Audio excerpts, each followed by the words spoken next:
Start with the jug up high and the cup tilted to create a larger surface area of the espresso. Pour a thin, constant stream of microfoam to pierce the center of the crema. As the cup starts to fill, tilt the cup more upright so as not to spill. Then bring the tip of the jug close to the surface of the milk, almost touching it. At this point, a white dot will start to appear. Pause, then pour again, very close to the surface.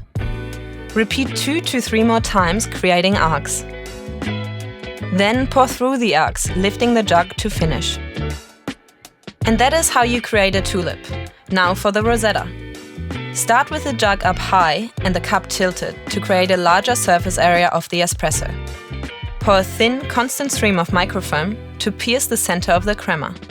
As the cup starts to fill, tilt the cup more upright so as not to spill. Then bring the tip of the jug close to the surface of the milk, almost touching it.